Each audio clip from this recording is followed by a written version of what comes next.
No ano de 1869, dois eventos extraordinários, distantes 16 mil quilômetros um do outro, causaram uma reviravolta no mundo artístico e social do Ocidente e do Oriente. Enquanto o Canal de Suez abria as portas para a Ásia e para o mundo ocidental, o imperador japonês Meiji, removido do poder pela ditadura militar do Shogun, tirou o país do isolamento ao qual havia sido submetido durante 2 séculos e meio. Essas duas aberturas simultâneas permitiriam que os ocidentais descobrissem e admirassem obras de arte singulares daquele período. As xilogravuras japonesas. A arte japonesa do ukiyo-e.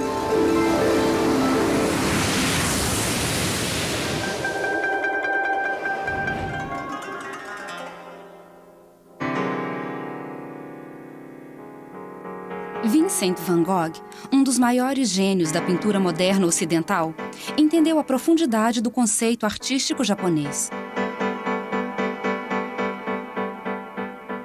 Em 1886, Van Gogh escreveu ao seu irmão Theo: "De alguma forma, minha obra é inspirada nos japoneses." A arte japonesa, em declínio no próprio país, também criou raízes entre os impressionistas franceses.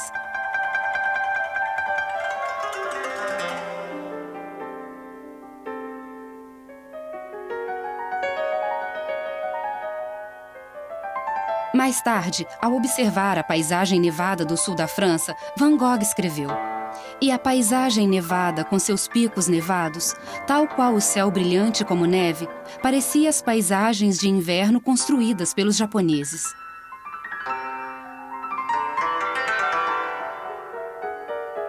Trinta anos mais cedo, no Japão, outro gênio criava essa gravura colorida. Hiroshige, assim como seu mestre Hokusai, produziu milhões de gravuras, posteriormente vistas na França.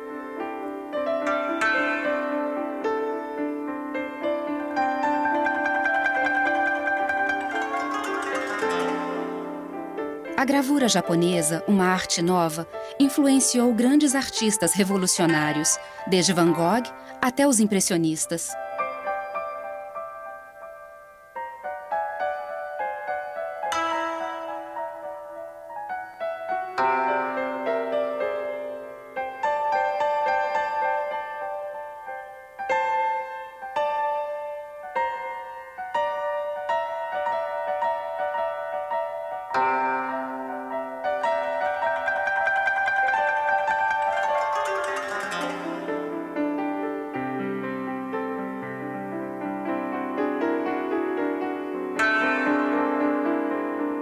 Mas a ascensão do modernismo ocidental anunciou o fim dessa arte secular e sublime no Japão.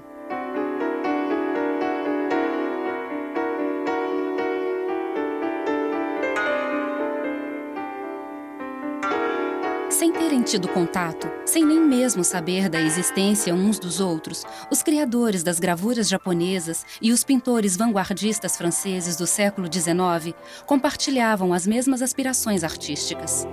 Em reação à arte oficial e pomposa da pintura acadêmica durante o Segundo Império na França, um grupo de jovens artistas adeptos da liberdade de expressão e inclinados à natureza e ao realismo humano, criaram um movimento artístico inovador: o impressionismo.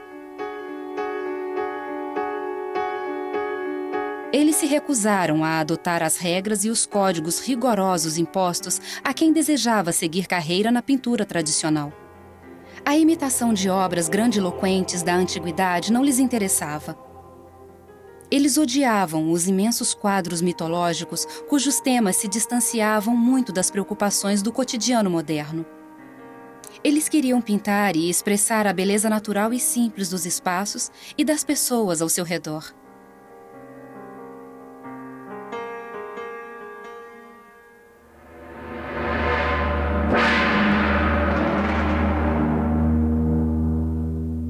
Do outro lado do mundo, no Japão, durante 250 anos, os criadores dessas gravuras, também influenciados pela liberdade e proximidade das pessoas, desenhavam e entalhavam cenas da vida comum, em oposição aos grandes temas religiosos e morais. Eles produziram gravuras de pequenas dimensões, em contraste aos painéis pesados e suntuosos de madeira que decoravam templos e lares aristocráticos.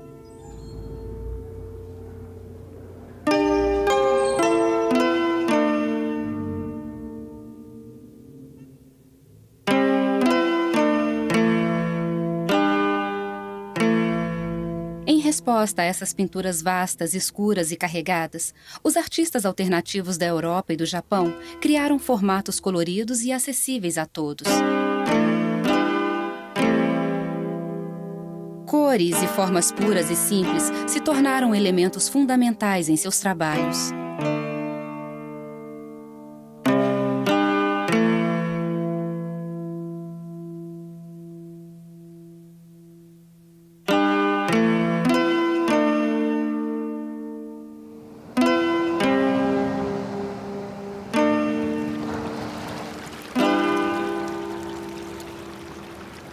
Graças às magníficas paisagens japonesas de Hiroshige e Hokusai, os pintores franceses puderam encontrar novas fontes de inspiração.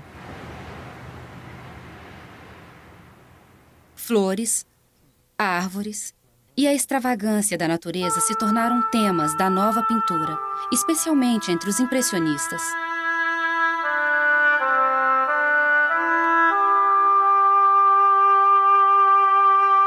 Mas a verdadeira revolução era o sentimento de liberdade contido nas gravuras japonesas e nas obras impressionistas. O jugo acadêmico que aprisionava a arte oficial havia sido destruído.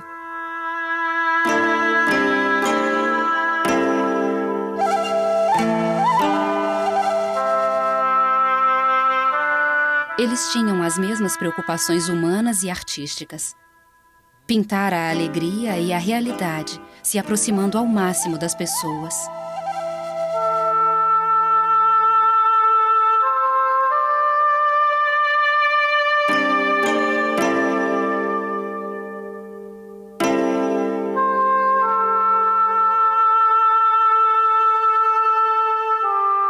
Os jovens pintores franceses, em busca de liberdade artística, encontraram nos artistas japoneses um reflexo de seus próprios anseios.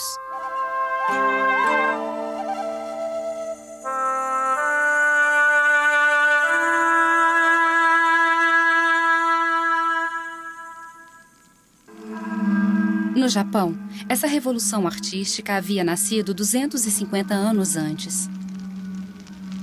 Naquela época, o país entrava em colapso devido a guerras e catástrofes.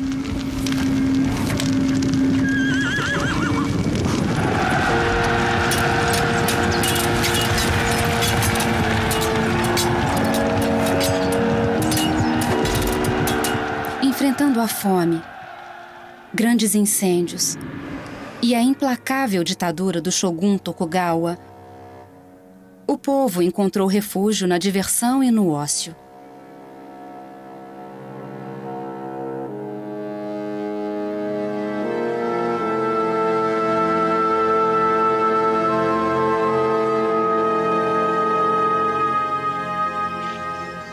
A fragilidade e a brevidade da vida promoveram uma busca generalizada pelo prazer.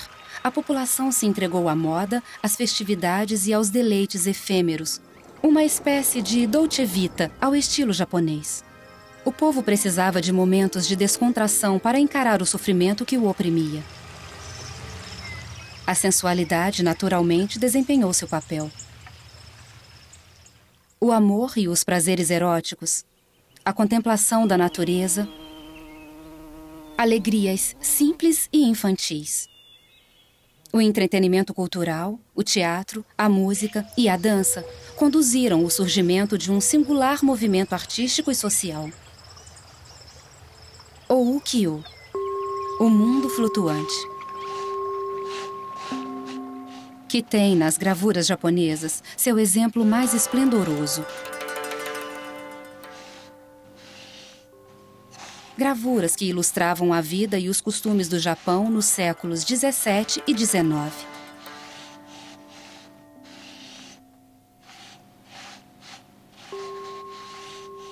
Seu nome era Ukiyo-e, que significa Imagens do Mundo Flutuante.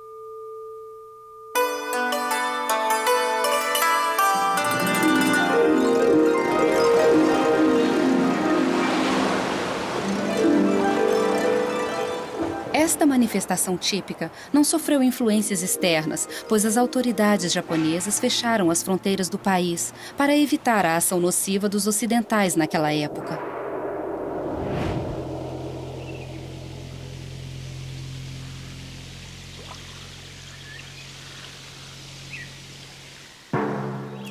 Em 1542, 50 anos após Cristóvão Colombo ter descoberto a América e 300 anos após a fantástica viagem de Marco Polo, um navio português enfrentou uma tempestade terrível e encalhou na costa japonesa.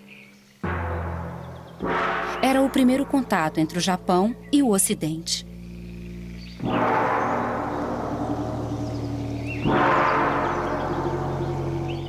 Os europeus, certos de serem o único povo civilizado da Terra, ficaram surpresos com o refinamento e a riqueza da cultura japonesa.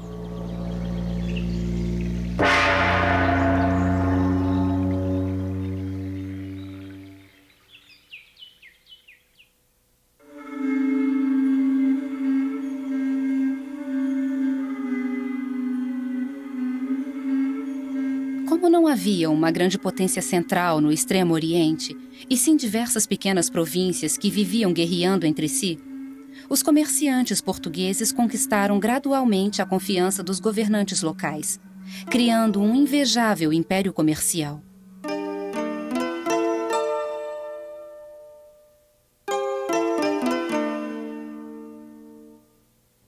Em quase 20 anos, toneladas de ouro e riquezas foram exportadas para a Europa.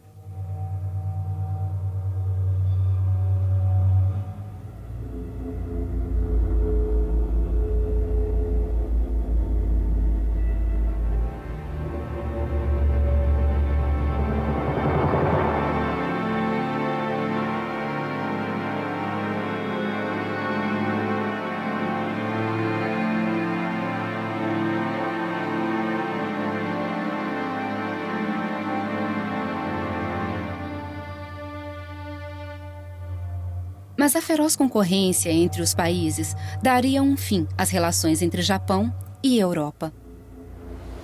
Quando os holandeses, liderados pelo explorador inglês William Adams, chegaram ao Japão para também negociar, graves desavenças irromperam entre Portugal e Holanda. Após meio século de monopólio comercial no Japão e da pilhagem de riquezas do país por estes dois países, inimigos entre si, a ditadura do Shogun pôs fim a esta relação de uma vez por todas e proibiu qualquer estrangeiro de pisar em território japonês.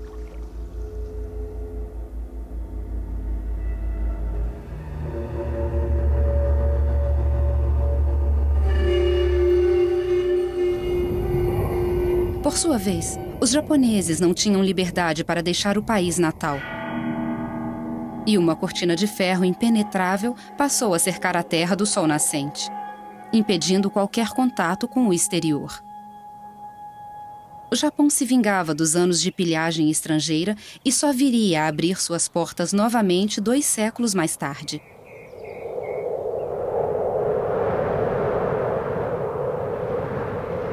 Foi nessa época, no fim do século XVI, num país dividido por constantes guerras civis e senhores feudais, que o shogunato empreendeu a unificação japonesa.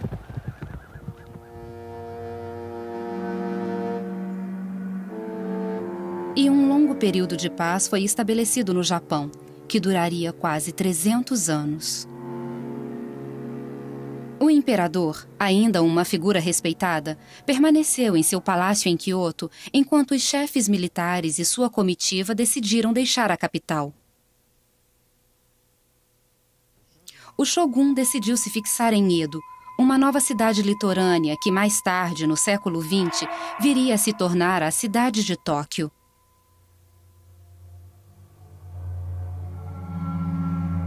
Obrigando seus vassalos, os daimyo, assim como toda a sua corte, a se instalar em Edo, o shogun atraiu um grande número de artesãos e comerciantes para a nova capital. Trabalhadores, artesãos e artistas chegaram em massa, pois havia emprego. Edo enriqueceu e se desenvolveu a tal ponto que em meio século já possuía 500 mil de habitantes.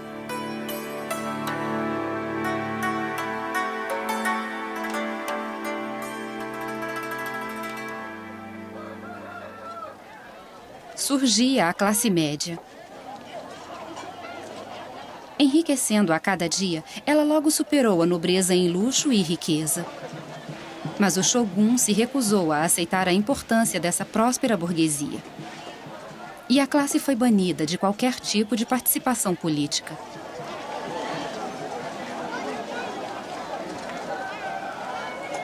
Os novos ricos não tinham outra opção senão gastar livremente seu dinheiro com toda espécie de divertimento. O lazer e a busca pelo prazer passaram a ganhar mais destaque nos costumes locais.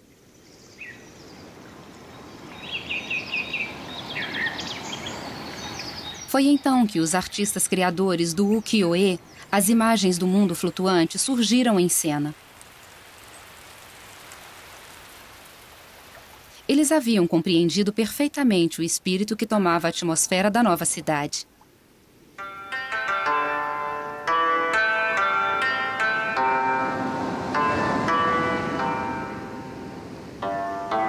As pessoas e a vida rotineira se tornaram o foco dos pintores.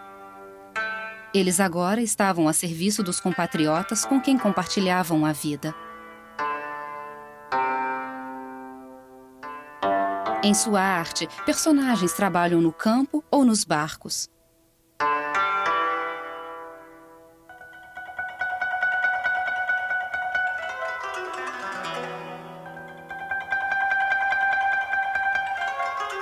Mulheres tomam banho. Mães amamentam os filhos.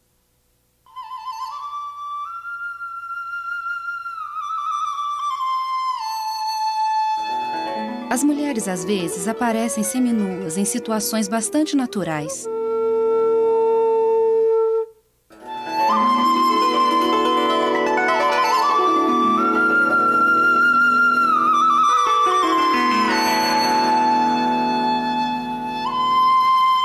A arte havia se libertado do peso de uma tradição secular.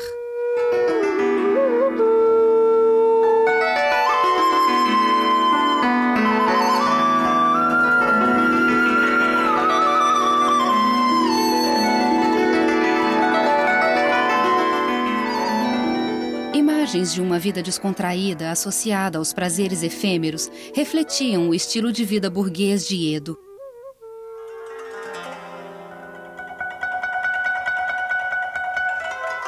A beleza feminina sempre foi um dos grandes temas da arte e uma inspiração ilimitada para os grandes artistas do ukiyo-e.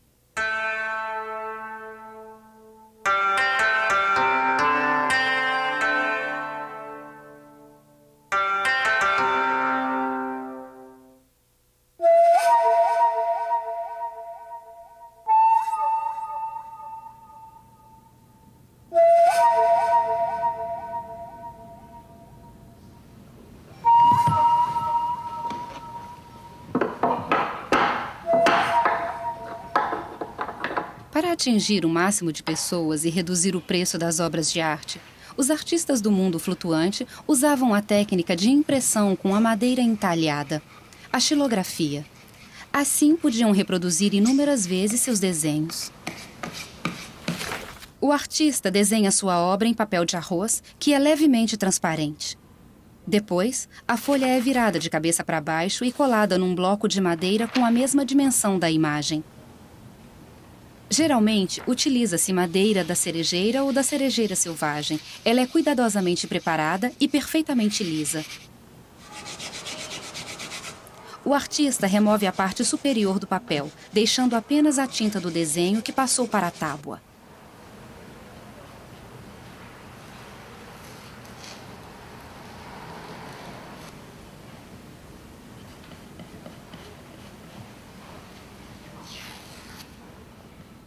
O gravurista então começa seu trabalho raspando os pedaços de madeira que ficaram brancos durante a impressão. A técnica é meticulosa e precisa.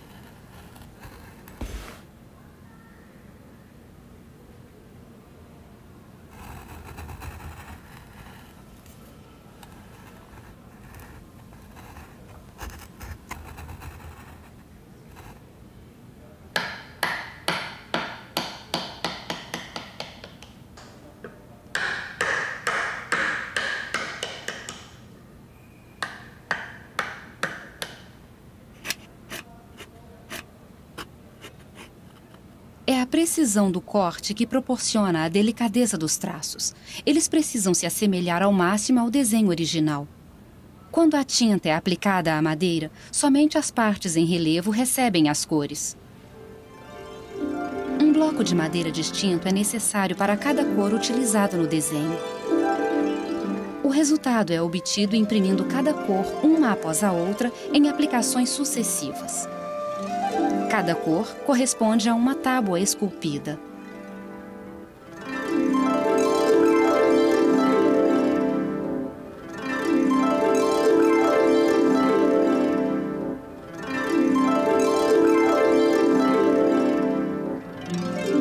Marcações muito precisas do ponto de união de cada tábua permitem que o gravurista atinja um resultado perfeito. Finalmente, após completadas todas as etapas e o papel ter recebido as cores sucessivamente, a gravura estará pronta. Repete-se o procedimento de acordo com a quantidade desejada de reproduções do original. Assim, a impressão ukiyo-e japonesa pode ser considerada uma obra singular cada vez que é realizada.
Foi no ano de 770 que artistas japoneses utilizaram técnicas de xilogravura pela primeira vez.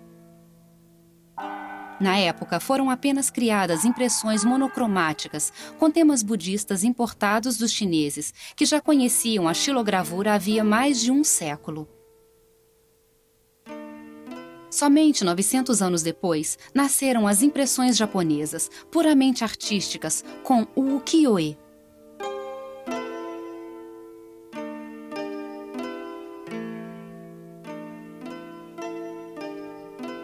É interessante saber que, na Europa, durante o século XV, Albrecht Dürer, um dos grandes gênios da Renascença, imprimia obras-primas com a mesma técnica.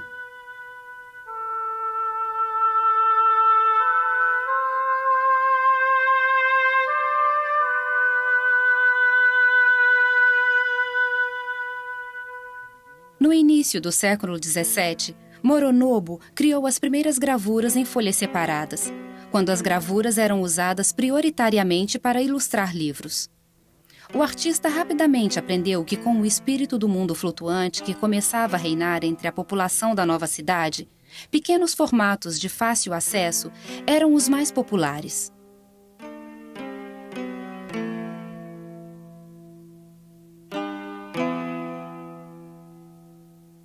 O número de apreciadores e compradores desse novo tipo de imagem crescia a cada dia.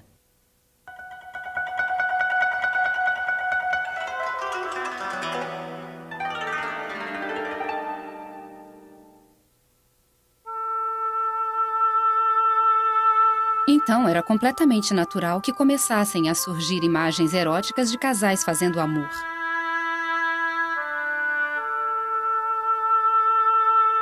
Estampas eróticas eram as mais requisitadas pelo público. Elas se chamavam chunga, imagens da primavera, ou makurae, imagens de travesseiro. Mais tarde, elas seriam chamadas riga, imagens secretas.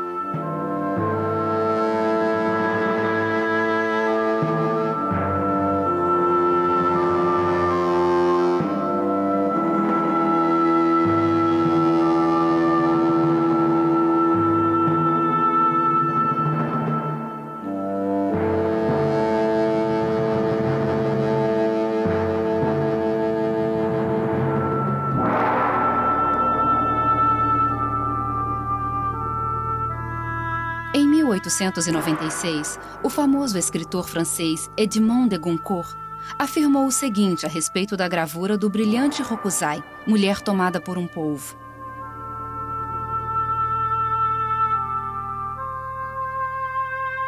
É num desses álbuns que encontramos essa ilustração aterrorizante. Na rocha esverdeada por algas, vemos o corpo desnudo de uma mulher desfalecendo de desejo. Não sabemos se ela se afogou ou ainda está viva, tendo sido sugada no baixo abdômen por um polvo imenso. Com olhos amedrontadores em forma de crescentes negros, enquanto um polvo pequeno devora ansiosamente sua boca.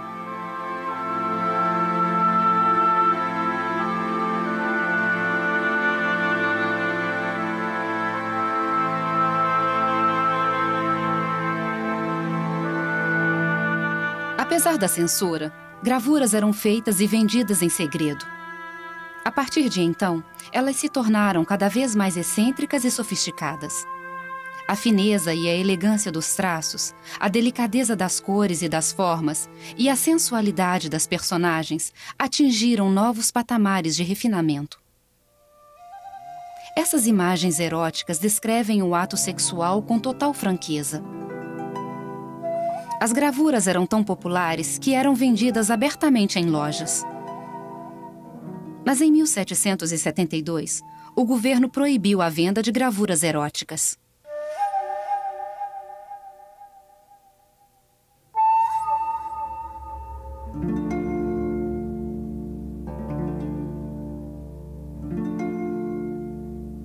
Como o órgão sexual possui, dentre outras coisas, uma função simbólica, ele é representado em proporções descomunais.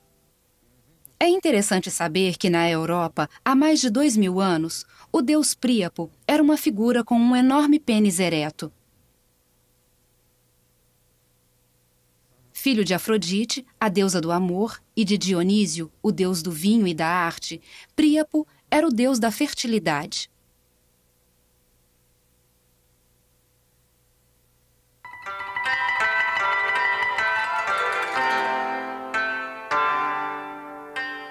O erotismo, como acabamos de ver, era um dos principais temas artísticos. Ele simbolizava a fantasia das pessoas, mas também um tipo de anarquia que confrontava as regras.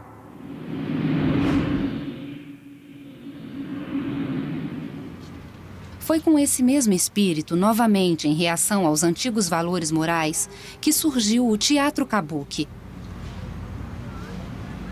Enquanto o teatro no, sério e carregado, tinha a intenção de entreter a corte imperial e a aristocracia, difamando as pessoas comuns, o kabuki atraía o público escolhendo temas acessíveis.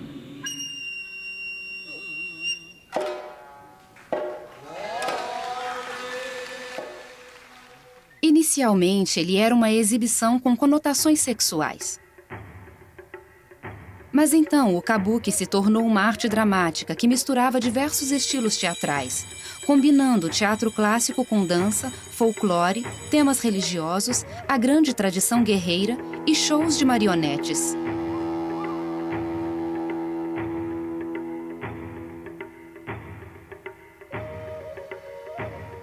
O kabuki era inicialmente uma exibição de danças eróticas interpretadas por mulheres.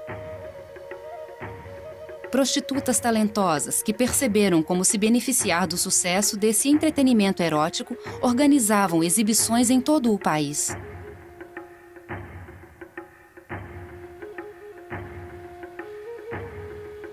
O público, em sua maioria homens, era atraído por esse entretenimento erótico e aumentava a cada dia.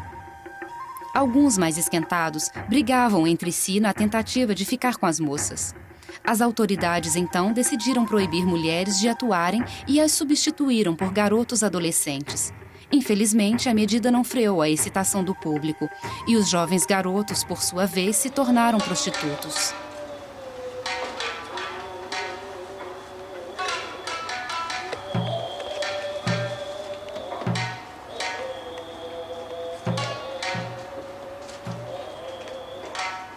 Em 1632, quase meio século depois, o governo tomou uma decisão irrevogável. Dali em diante, papéis femininos só poderiam ser interpretados por homens mais velhos. Assim, o teatro kabuki tomou outro rumo. Ele se tornou uma arte opulenta e vistosa, com figurino e maquiagem multicoloridos. Os atores, com maneirismos extravagantes, movimentos provocativos e caricaturais, interpretavam peças inspiradas em épicos de cavalaria e contos fantásticos, ou simplesmente na vida cotidiana.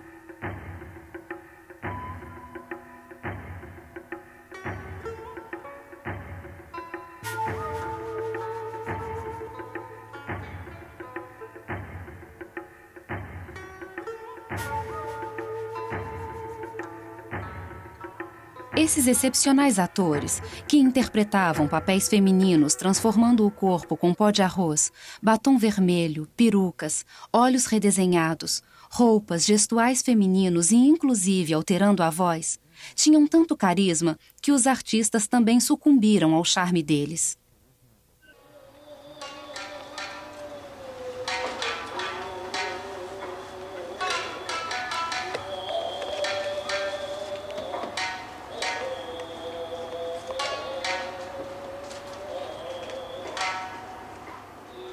Os cenários e a atuação do teatro kabuki são característicos. Esses espetáculos maravilhosos ainda existem, passados quase 4 séculos, cativando plateias ao redor do mundo. Mas o público não se interessa apenas pelo espetáculo que ocorre no palco. No excepcional espaço reservado ao teatro kabuki, com bancas de souvenirs, restaurantes e grandes lojas, os espectadores podem passar o dia todo comendo e conversando.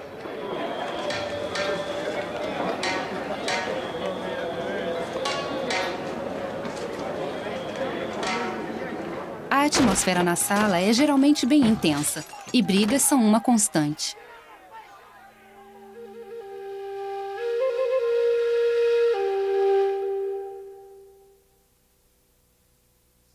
Algumas peças satíricas criticavam ou faziam graça de personalidades importantes ou aristocráticas da época.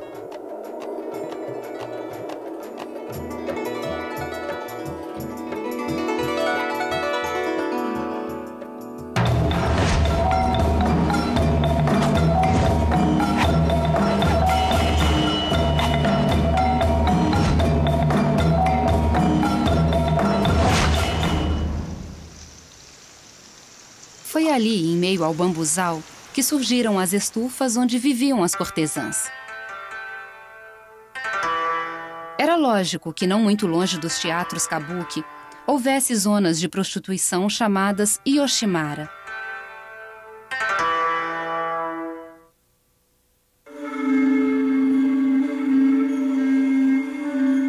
Essas estranhas criaturas cultas, capazes de conversar, cantar e dançar, entretinham os homens.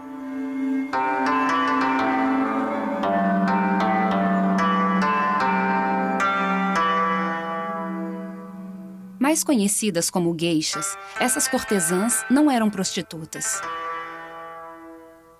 Eram mulheres jovens que conquistavam seus clientes pela beleza, elegância e sofisticação. A palavra gay significa arte. E a palavra chá, a pessoa.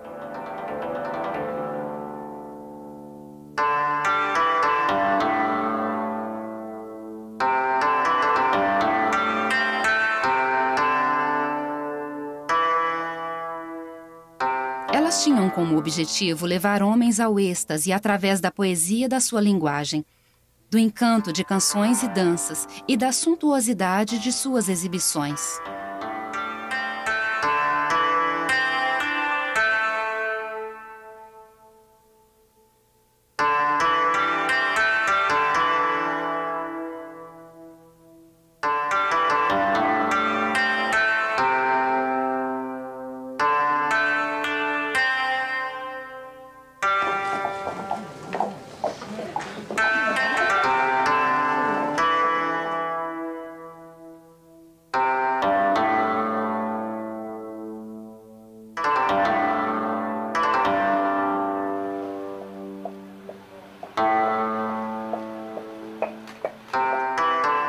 A beleza dessas moças, em princípio intocáveis, também refletia perfeitamente o espírito do mundo flutuante.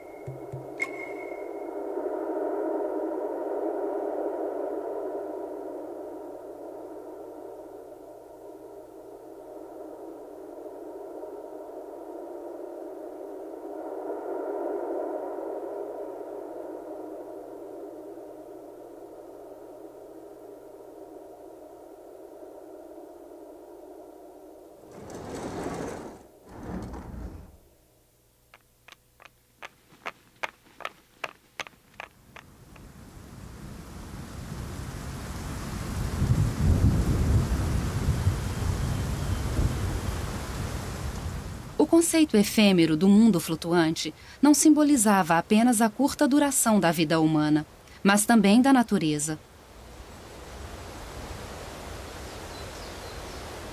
No shintoísmo, a religião mais antiga do Japão, a natureza desempenha um papel importante por estar viva.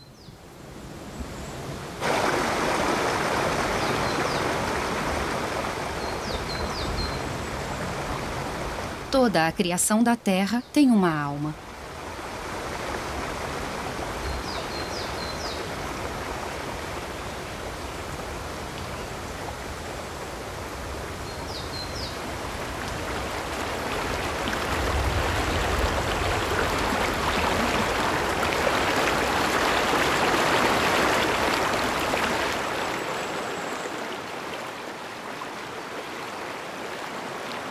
O ritmo das estações chega e parte, assim como todas as criaturas da Terra. A grande harmonia entre homem e natureza nesse mundo flutuante contemplado pelos artistas.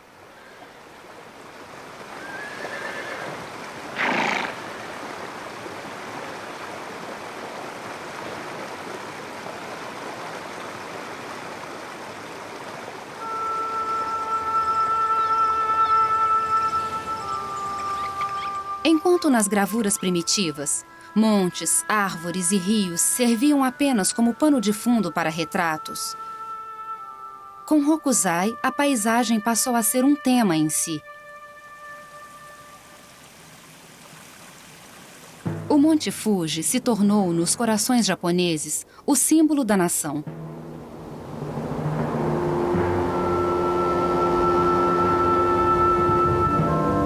Eles veneram esse vulcão majestoso que expeliu sua ira pela última vez em 1707. A capital Edo, a 100 quilômetros de distância, foi coberta por cinzas.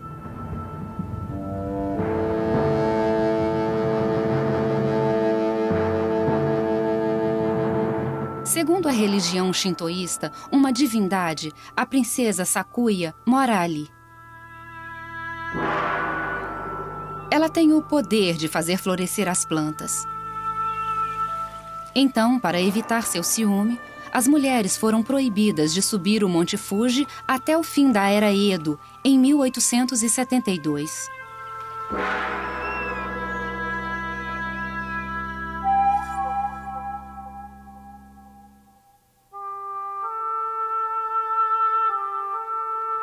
Foi Hokusai quem abriu os olhos das pessoas para as maravilhas que as cercavam.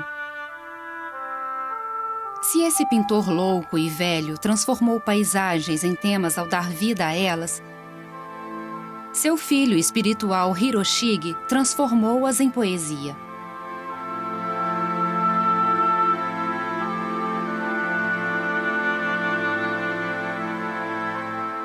Sua obra lírica, mais sensitiva e menos intelectual do que a de seu mestre, atingiu o equilíbrio perfeito entre pessoas e natureza, integrando homens e mulheres às paisagens.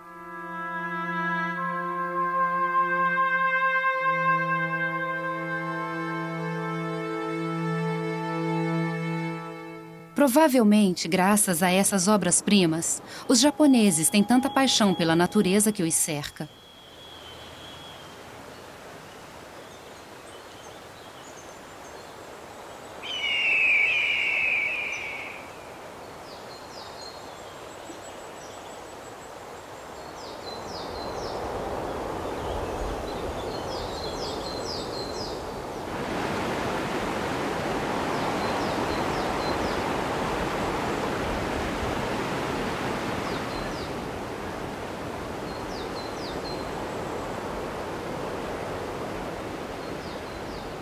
Como disse Ryoi no século XVII, quando escreveu sobre o mundo flutuante, viver apenas o presente, contemplando a lua, a neve, o florescer das cerejeiras e as folhas de outono, gostar de vinho, mulheres e música, flutuar no rio da vida como uma cabaça flutuando na água.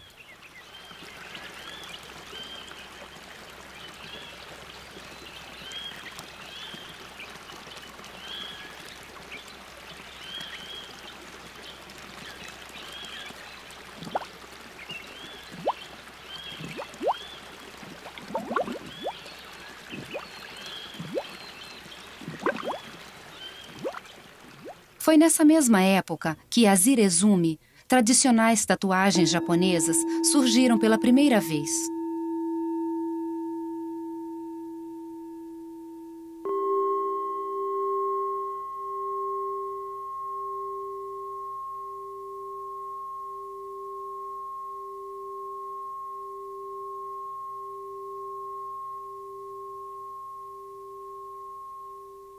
Os temas marcados na pele eram inspirados nas gravuras ukiyo-e.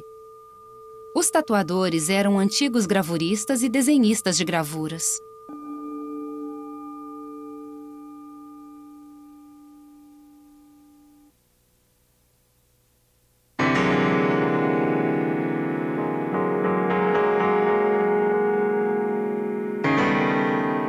Na Europa, na França mais exatamente, os impressionistas também se mostravam interessados nas paisagens. As cores eram usadas como modo de expressão e emoção, e não mais como simples adorno. Ela se tornou um elemento fundamental nessas pinturas. Como os artistas japoneses de ukiyo-e, os impressionistas rejeitavam as regras básicas do classicismo na arte.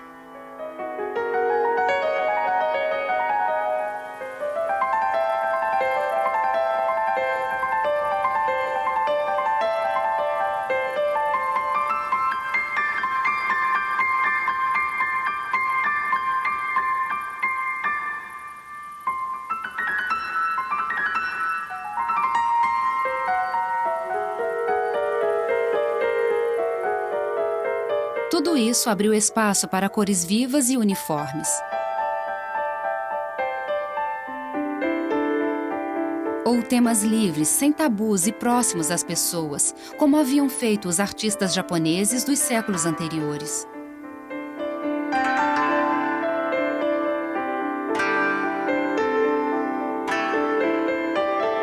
O impressionismo e as gravuras japonesas foram movimentos artísticos revolucionários que desafiaram as autoridades.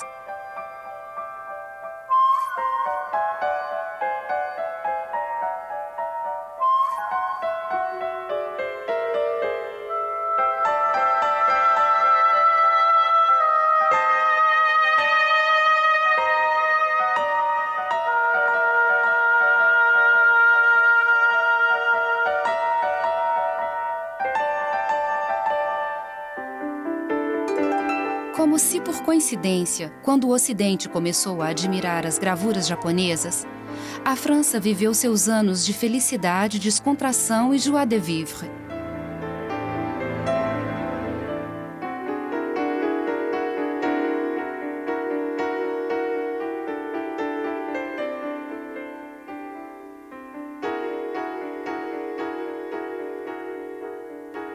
De fato, a famosa Belle Époque só começou no fim do século XIX na França.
Enquanto isso, no Japão, após 250 anos de isolamento, o país era mais uma vez governado por um imperador. A era Meiji pôs fim ao mundo flutuante e seus prazeres efêmeros, conforme o país se ocidentalizava.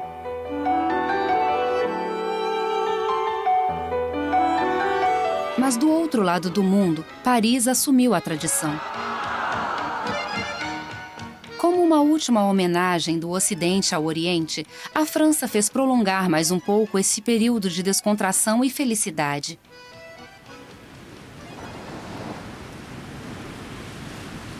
Infelizmente, ele não perduraria. 25 anos depois, a barbárie humana pôs fim a esse entusiasmo criativo. E o mundo mergulhou na Primeira Guerra Mundial.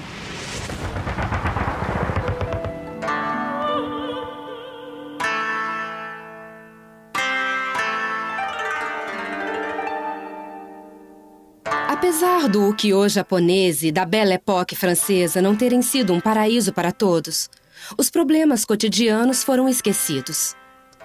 Durante poucos esplendorosos momentos, as pessoas se deixaram levar por fantasias e prazeres simples, como uma pena levada pelo vento.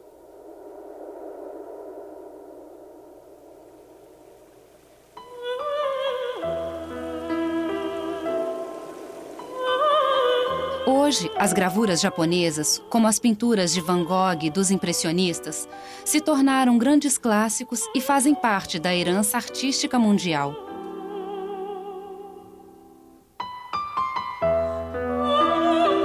Sua ousadia e sua resistência à opressão das autoridades são exemplos a serem seguidos em todos os lugares.